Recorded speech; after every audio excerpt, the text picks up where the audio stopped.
The enforcement team of Sadar SDM raided at the fish market in Battala on Tuesday. However, the enforcement team had to face protests organized by the fish vendors. Consequently, the enforcement team of Sadar SDM had to return back home from the Battala market. Later, the Sadar SDM enforcement team went to raid in Durga Chomni market where they have found domestic cooking gas cylinder in few sweet shop and restaurant. However, the members of the enforcement team sent the information to the Sadar SDM about the Battala fish market incident. আজকে অভিযানের মূল বিষয় হলো আমাদের plastic বিরোধী অভিযান, যেটা সরকারের একটা কি বলবো নির্দেশের মধ্যে আছে। তো আমরা সদর মহকুমা প্রশাসনের তরফ থেকে এনফোর্সমেন্ট টিম যেটা আছে এনফোর্সমেন্ট টিমের টিম মেম্বাররা আছি, সঙ্গে পুলিশ প্রশাসন আছে, এরপরে আমাদের সায়েন্টিফিক অফিসাররা আছেন আমাদের সঙ্গে। তো মূলত আমরা প্লাস্টিক বিরোধী অভিযান এবং আমাদের দ্রব্যমূল্য যাচাই করেছি। আমাদের এই অভিযানে টোটাল আমরা প্লাস্টিক বিরোধী অভিযানে আমরা 95টা দোকান আমরা দেখেছি। এর মধ্যে আমরা 8টা দোকানে আমরা অনিয়ম পেয়েছি, যার কারণে আমরা টোটাল 4800 টাকা আমরা ফাইন করেছি। এবং ব্যাগ, টোটাল প্লাস্টিক ব্যাগ এই অভিযানে আমরা 45 কেজি, অ্যাপ্রক্সিমেট 45 কেজি আমরা পেয়েছি। তো তোর সঙ্গে আমি বলবো যে আমাদের খাদ্য দপ্তরের অফিসাররা আছেন, আমাদের প্রদীপবাবু আছেন, ওনারা সহ আমরা দ্রব্যমূল্য যাচাই করেছি। মাছ বাজারে গিয়েছি, মাছের বাজার আমরা যাচাই করেছি। সেই সঙ্গে আমরা ডোমেস্টিক সিলিন্ডার যেখানে আপনার আমাদের ইয়ে আছে, কি বলবো, রেস্টুরেন্ট আছে, হোটেল আছে, ওইগুলাতে ডোমেস্টিক সিলিন্ডার ইউজ করছে, এরকম আমরা 4টি পেয়েছি এবং সিজ হয়েছে 4টি। এরপরে গ্রোসারি সব অনিয়ম, যেটা বলবো অনিয়ম, তো 5টা আমরা অনিয়ম পেয়েছি এবং অনিয়ম এগেইনস্টে 5টা নোটিশ খাদ্য দপ্তরের তরফ থেকে দেওয়া হবে। টোটাল এই মিলিয়ে আমরা আজকের অভিযান সফল করব। এই অভিযান আমাদের আগামী দিনে চলতে থাকবে, কারণ সরকারের একটা উদ্দেশ্য হলো যে প্লাস্টিক যাতে নির্মূলকরণ করা যায়। সেখানে সবাই যদি হাতে হাত মিলিয়ে যদি আমরা না এগোই, তাহলে এই প্লাস্টিক বিরোধী অভিযান সাকসেস হবে না। আজকে আমরা ধরলাম শুধু 1-2টা দোকানে আমরা পেয়েছি, কিন্তু বাকি দোকানেও আছে আমরা জানি, কিন্তু আমাদের উপস্থিতি টের পেয়ে ওরা সম্ভবত লুকিয়েছে।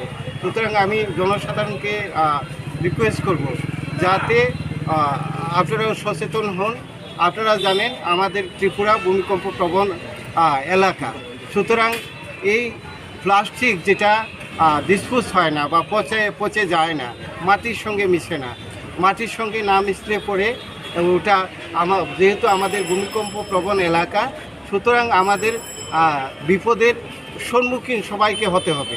সুতরাং এই অভিযানের লক্ষ্য হলো এটাই যে আমরা প্লাস্টিক নির্মূলকরণ অভিযানে আমরা সবাই সক্রিয়ভাবে অংশগ্রহণ করব। সেই সিভিল প্রশাসন থেকে আরম্ভ করে সাধারণ মানুষ সবাই যদি এগিয়ে না আসে, তাহলে না আসলে পরে এটার সার্থকতা আসবে না। Thank you. আপনার পরিচয়টা?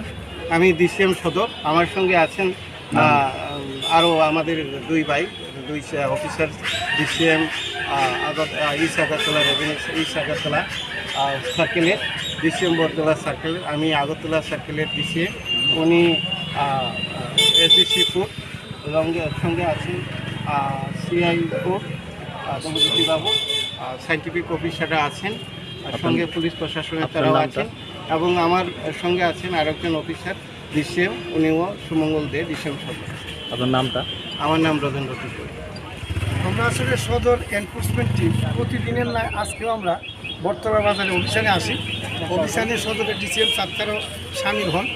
তো আমাদের মূল উদ্দেশ্য হচ্ছে যে দ্রব্যমূল্য নিয়ন্ত্রণ রাখা, তারই অঙ্গ হিসাবে আমরা সবজি বাজার ভিজিট করেছি, গ্রসারি আইটেম ভিজিট করেছি, প্রায় 14টার মতো মুদির দোকান আমরা চেক করেছি, 5টার বিরুদ্ধে আমরা অনিয়মও পেয়েছি।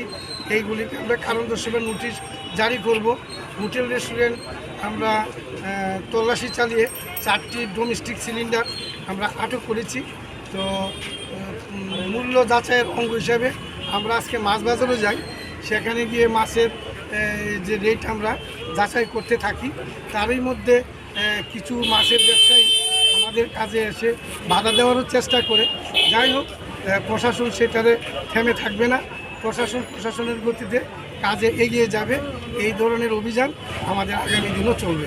মাছ বাজারের, বিশেষ করে মাছ বাজারে যে ঘটনাটা ঘটছে এই বিষয় নিয়ে কি আপনারা কোনো পদক্ষেপ নেবেন? মাছ বাজারে মূল্য যাচাই করতে গিয়ে তারা যেভাবে সরগোল হয়েছে সেটা মহকুমা প্রশাসনকে আমরা সবিস্তারে আমরা জানাবো। এই মহকুমা শাসক আইন মোতাবেক যা ব্যবস্থা নেয় সেটা নেবেন। এই অসহযোগিতার কারণটা কী হতে পারে? আসলে দীর্ঘদিন ধরে মাছ বাজারে সেটা মূল্য যাচাই হয় না। তো আজকে দৈনিক সংবাদ পত্রিকাতে মাছের রেট নিয়ে একটা নিউজ উঠেছে।